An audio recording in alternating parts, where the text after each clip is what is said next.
हिंदुस्तानियों ने लगभग 250 वर्षों तक अंग्रेजों की गुलामी की और अमानवीय जुल्मों को सहा है और अंग्रेज के अत्याचार से लगातार लड़ते हुए न जाने कितने बूढ़े, बच्चे और युवाओं ने अपनी जान की कुर्बानी दी। तब कहीं जाकर आज हम आजाद भारत में सांस ले रहे हैं और आजादी के 75 साल पूरा होने पर देश में अमृत महोत्सव मना सके। लेकिन अंग्रेज हमेशा से भारत में नहीं थे, ये बल्कि मीलों का सफर तय करके ब्रिटेन से भारत आए थे। तब यहाँ मुगलों का शासन था। मुगल न चाहते तो अंग्रेज भारत में प्रवेश भी नहीं कर सकते थे। एक और मुगलों का शक्तिशाली शासन था तो दूसरी ओर मातृभूमि पर मर मिटने वाले मराठा भी थे। लेकिन धीरे धीरे अंग्रेज ने भारत पर अपना वर्चस्व इतना बड़ा स्थापित किया कि उन्होंने पूरे मुगल साम्राज्य को ही खत्म कर दिया। लेकिन यह सवाल आता है कि आखिर अंग्रेज ने मुगल शासन को खत्म कैसे किया होगा। आइए आज के इस वीडियो में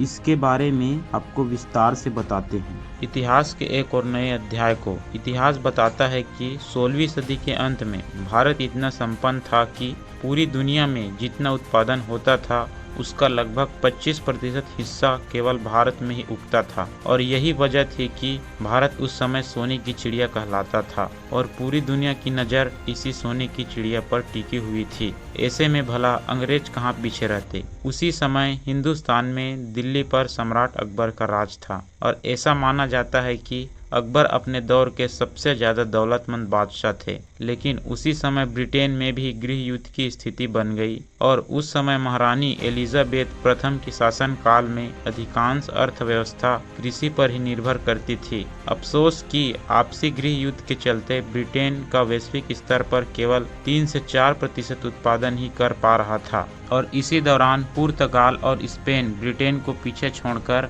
उनके मुकाबले काफी ज्यादा तरक्की कर रहे थे। हालत इतने बिगड़ चुके थे कि ब्रिटेन के लुटेरे नाविक भी पुर्तगाल के जहाज को ही लूट कर अपना काम चलाते थे, क्योंकि ब्रिटेन में लूटने के लिए कुछ बचा ही नहीं था। उसी समय एक ब्रिटिश नाविक समुद्री यात्रा के दौरान भारत की अपार संपदा और समृद्धि के बारे में पता चला और ब्रिटिश गवर्नमेंट तक यह खबर जल्दी पहुंच गई। फिर आया सन 1600 ईस्वी का, जब 200 ब्रिटिश व्यापारी ने मिलकर एक कंपनी बनाई और कंपनी का नाम रखा ईस्ट इंडिया कंपनी। और इस कंपनी के सदस्यों ने जब अपनी राजनीति और कूटनीति महारानी एलिजाबेथ को बताई तो वो भी ईस्ट इंडिया कंपनी को सपोर्ट करने के लिए तैयार हो गई। इधर भारत में इसी बीच बादशाह अकबर की मौत हो चुकी थी और अकबर के बाद मुगल बादशाह के दक्ष पर अकबर के बेटे जहांगीर की ताज पुष्टि कर दी गई। साल आ चुका था 1608 ईस्वी का। इधर जहांगीर दिल्ली पर अंग्रेजों की चाल से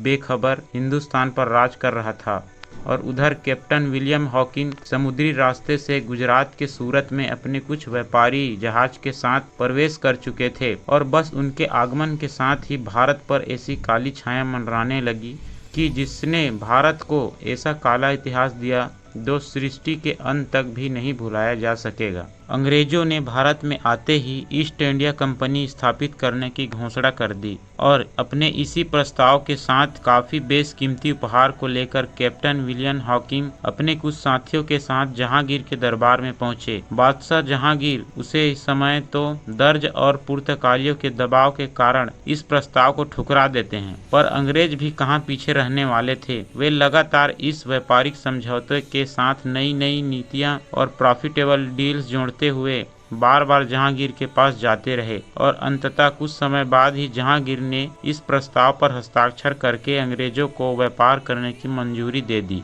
और यह मंजूरी मिलते ही अंग्रेजों ने पटना, सूरत, मुंबई, चेन्नई में अपना फैक्ट्री को स्थापित करके व्यापार करना शुरू कर दिया। शुरुआत में तो इस कंपनी ने यहाँ के लोगों को ही रोजगार दिया और बदले में उन्हें अच्छी तनख्वाह भी दी, जिस वजह से हिंदुस्तानियों ने ईस्ट इंडिया कंपनी से काफी प्रभावित हुए और कई हिंदुस्तानी व्यापारी भी इन फैक्ट्री से जुड़ गए। लेकिन ज्यादा दिनों तक नहीं, पूरे भारत में ईस्ट इंडिया कंपनी का व्यापार बढ़ता चला जा रहा था। बढ़ते व्यापार की वजह से अंग्रेजों के मन में इतना लालच बढ़ गया कि उन्होंने हिंदुस्तान की सत्ता पर ही कब्जा करने की योजना बना डाली और इस उद्देश्य से 1686 ईस्वी में ब्रिटिशों ने मुगल के खिलाफ जंग छेड़ दी और औरंगजेब से हुई इस जंग में मुगलों ने ब्रिटिशों को पूरी तरह से हरा दिया। इस हार से ब्रिटिशों को एक बात तो समझ में आ गई थी कि मुगलों को वो जंग लड़कर नहीं हरा सकते, लेकिन उन्हें भारत पर कब्जा भी करना था, जिसके लिए उन्होंने वो कूटनीति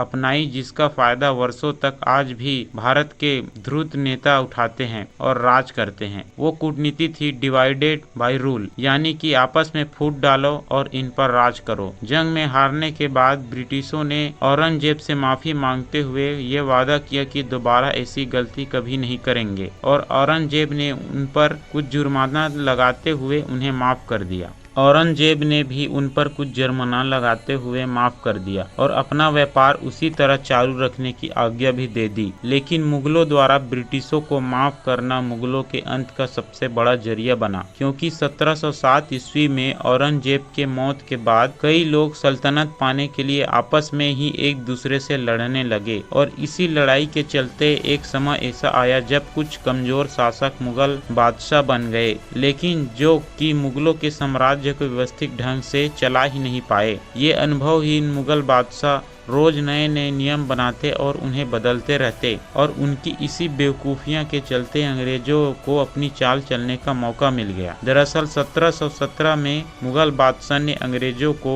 एक फरमान जारी किया, जिसमें उन्होंने बहुत छोटी सी रकम सालाना फीस के रूप में देकर बिना किसी लगान के व्यापार करने की इजाजत मिल गई। और इसी दौरान पारसिया के राजा ने मौका देखकर भारत पर आक्रमण बोल दिया। चूंकि ऐसे में मुगल बादशाह अपनी सत्ता के नशे में इतने धूत थे कि उन्हें अचानक हुए इस आक्रमण के बारे में पता ही नहीं चला, और पारसिया आर्मी दिल्ली तक पहुंच गई और दिल्ली की गद्दी मुगलों के हाथ से लगभग छूटती हुई दिखाई पड़ रही थी कि वक्त हाथ से फिसलता जा रहा था। उनका साम्राज्य भी अंग्रेज लगातार भारत पर कब्जा करने की अलग अलग रणनीति अपनाते जा रहे थे, जिसके पहले चरण में उन्होंने बंगाल के नवाब सिराजुद्दौला को हटाने के लिए जंग छेड़ दी, और अंग्रेज ने वहां के हिंदू और मुसलमानों में आपसी फूट डालकर डिवाइडेड रूल की कूटनीति लागू की, जिसे संभालने में नवाब सिराजुद्दौला नाकामयाब रहे और नतीजा अंग्रेजों के लिए फायदेमंद रहा। प्लासी के युद्ध में सिराजुद्दौला को हराने के बाद अंग्रेजों ने सिराजुद्दौला के सेनापति को अपने साथ मिला लिया और उसे बंगाल का नवाब बना दिया। समय बीतता गया और भारत पर अंग्रेजों की ताकत और अधिकार भी उसी के साथ साथ बढ़ती जा रही थी। सन 1764 में अंग्रेजों की फौज ने बक्सर के युद्ध में अवध के नवाब, बंगाल के नवाब और मुगल नवाब शाह आलम द्वितीय इन तीनों को हरा दिया। इसके अलावा निज़ाम और मैराथन के बीच में भी फूट डालकर अंग्रेजों ने पहले उन दोनों को लड़ाया और फिर उनकी लड़ाई का फायदा उठाकर उन दोनों को हराकर उनकी रियासतों पर कब्जा कर लिया। और अंग्रेजों ने अपनी इस रणनीति और कूटनीति को अपनाते हुए 18वीं सदी तक भारत के लगभग तो हर एक क्षेत्र पर अपना संपूर्ण कब्जा जमा लिया, जिसके बाद उन्होंने व्यापार और अपने अधिकार क्षेत्र की अन्य कई चीज़ों पर मरम्मत की और जी भर के टैक्स लगाकर काफ़ी कमाई करी और भारत को अंदर तक लूट लिया।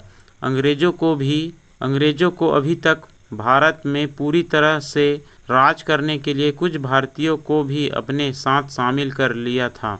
18वीं सदी तक भारत के लगभग तो हर क्षेत्र पर अपना संपूर्ण कब्जा जमा लिया, जिसके बाद उन्होंने व्यापार और अपने क्षेत्र में कई चीज़ों पर मरम्मत की और जी भर के टैक्स लगाकर भारी कमाई करी और भारत को अंदर तक लूट लिया।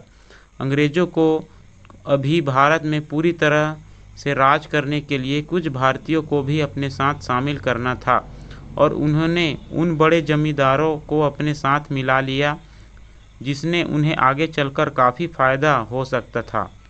यूँ तो अंग्रेज़ों ने भारत में कुछ अच्छे काम भी किए, जैसे कि एजुकेशन पॉलिसी लागू करना, रोड कंस्ट्रक्शन, रेलवे वगैरह लाना, जिससे कई समाज सुधारक अंग्रेज़ों से प्रभावित हुए और उनका साथ देने लगे। यही विश्वासघात की वजह थी कि 1857 की स्वतंत्रता क्रांति के दौरान कई बड़े जमींदार और समाज सुधारक अंग्रेजों के साथ हो गए थे, जिसकी वजह से आगे चलकर अंग्रेजों को भारत पर जीत हासिल करने में मदद मिली। भारत पर जीत के साथ ही मुगल साम्राज्य के आखिरी बादशाह बहादुर शाह जफर को अंग्रेजों ने अपना बंदी बनाकर रंगून की जेल भेज दिया और उनके बेटे और बीवी तमाम खानदान को लोगों को मौत की नींद सुला दिया और पूरे परिवार को और पूरे भारत को अपना गुलाम बना दिया। तो दोस्तों, यही थी वो दुख भरी दास्तां जिसमें मुगलों की एक और गलती, अपने निजी स्वार्थ भावना ने अंग्रेजों को भारत में पांव पसारने का मौका दे दिया और उनकी इसी गलती का खामियाजा हिंदुस्तानियों को कई पीढ़ी को फोकट ना पड़े।